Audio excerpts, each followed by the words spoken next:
Hello, welcome to my worldview presentation. So, something about my worldview and how it's been shaped is that my worldview has been very influenced by my parents and their beliefs, the beliefs they taught me and my siblings as we grew up. And so, I'd like to start this presentation off by talking about my father. My father is someone who is very close and special to me. I love him so much. He is someone who I would sit with since I was little and listen to these stories that he would tell of his upbringing, of his childhood, and they just sounded so beautiful to me, so colorful. And I realized though, however, the older that I got, the more I realized that I wasn't looking at his childhood in the most realistic view. The more older I became, the more I realized that my father, who grew up in central Honduras, actually grew up in a very tremendously poor family and with a family who was used to hard work and toil with no apparent escape from the poverty that surrounded them. When I would talk to my father about his upbringing and his life, he would explain to me that he almost always had this desire for more. He had this feeling of he just wanted to leave this small village that he felt trapped in and do more for this world and just learn more, travel more, just be able to give more than where he was at. My mother has a similar story. She grew up in northern Mexico and she also grew up in a small village. She grew up with many sisters, and they grew up in poverty as well, in the poor side of the village. And my mother, she also had this desire of more, but it wasn't really until she met my father that they both motivated each other to study together and to learn and to get a degree and to really just be able to do bigger things in this world.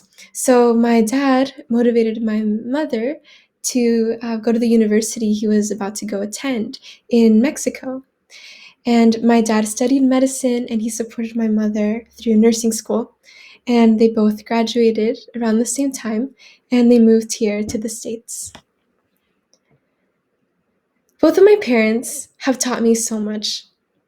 They tell me actually that when they go back to visit their home villages, the people often look at them and they say, how did these people get to where they are? How is that even possible?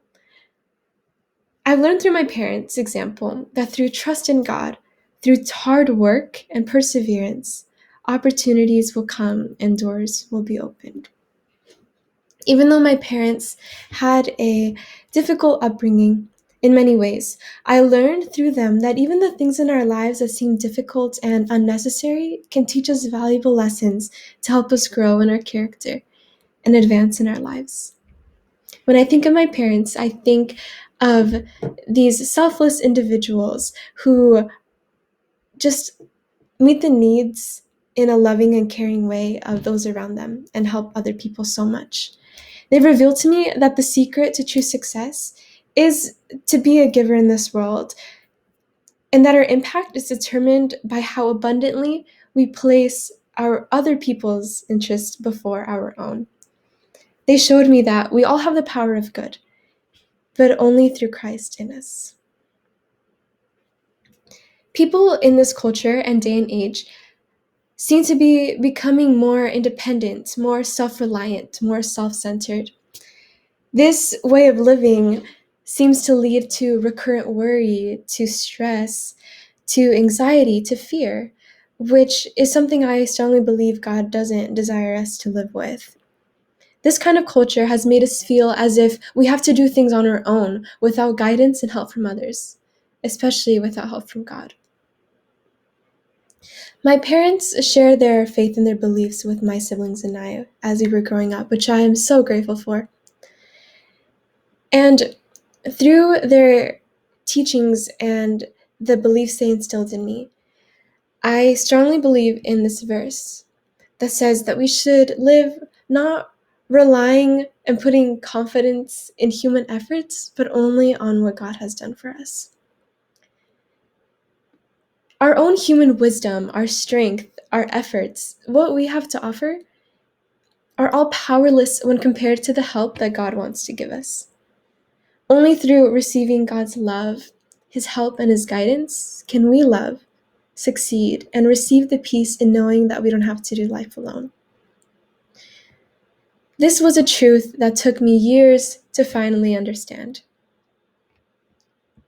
When I was born with a medical condition that has brought a lot of stress, pain, and fear into my life.